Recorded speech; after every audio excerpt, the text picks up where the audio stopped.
Truman Burbank, Jim Carrey, has no idea that 5,000 hidden cameras document his entire life, making him one of the biggest TV stars in the world. He also does not realize that Sea Haven Island, where he lives, is a giant television studio under a dome, controlled entirely by Christoph and his production team. Truman is a cheerful insurance adjuster with a pretty, perky wife, Meryl. One morning, a cinema light falls in front of his house, but a subsequent radio broadcast explains it away by claiming that a plane flying overhead had been shedding parts. At work, his boss instructs Truman to go to Wells Island to meet a client. This will require Truman to take a ferry, but he's desperately afraid of the water, so he turns back. Truman tells his friend Marlin about his dream to go to Fiji, but Marlin convinces Truman that his life on Sea Haven Island is enviable, trying to dissuade him from leaving. Later, Truman sits at home on the beach, and The Truman Show cuts to a flashback of Truman's father drowning at sea. Back in the present, the rain starts to fall just on Truman. As soon as he realizes this, the whole sky opens up. Back at home, a soaking wet Truman tries to convince Meryl to leave everything behind and roam around the world, but she dismisses the idea as absurd and seduces him into bed instead. The next day, on his way to work, Truman sees a hobo who looks exactly like his father. Before he can speak to the man, some other pedestrians take the man away and bundle him onto a bus. Later, Truman goes to visit his mother, Angela, who dismisses the encounter as a vision stemming from the loss of his father. In his basement, Truman goes through a box of keepsakes, including a red sweater. It belonged to a woman named Lauren or Sylvia that Truman fell for in high school. She was supposed to be an extra, but she caught Truman's eye. However, Meryl was his intended mate, so the Truman Show producers did everything in their power to keep Lauren and Truman apart. One night, Truman and Lauren are able to steal a kiss on the beach, and Lauren tells Truman that her real name is Sylvia and tries to reveal the truth. Before Truman can digest what's happening, Lauren's father barrels onto the beach and takes her away, saying she's insane and they're moving to Fiji.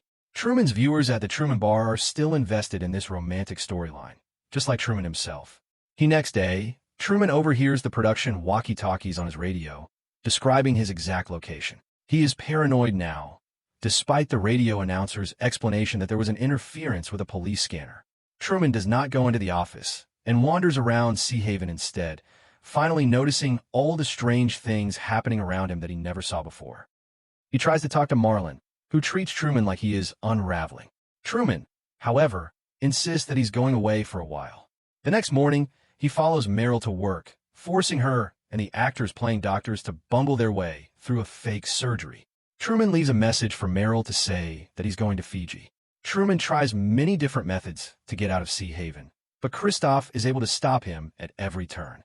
Finally, he forces Meryl to come with him and points out all the strange inconsistencies in his life. He eventually runs out of the car at a roadblock, but a group of extras wrestle him to the ground and return him to his home. When Meryl tries to act out her scripted product placement for Mocha-Coa, Truman insists on knowing who she is talking to. His paranoia gets the better of him, and he threatens her by holding a sharp utensil to her throat. Finally, Marlin comes over with a six-pack and saves Meryl. That night, Marlin makes a heartfelt speech to Truman, trying to convince him that his paranoia is unfounded.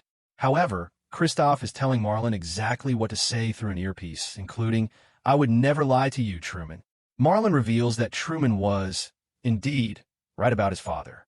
Kirk comes out of the fog to hug his son. They're going with the story that he has had amnesia for the past 22 years, but has come back. Late one night, Truman is asleep in the basement, where he has moved after Meryl left. Suddenly, the Truman Show control team realizes that Truman is not actually there. He has escaped their cameras.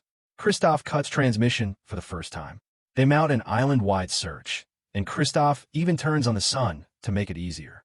However, by this time, Truman is actually on a boat in the middle of the ocean, having overcome his fear in order to achieve his dreams.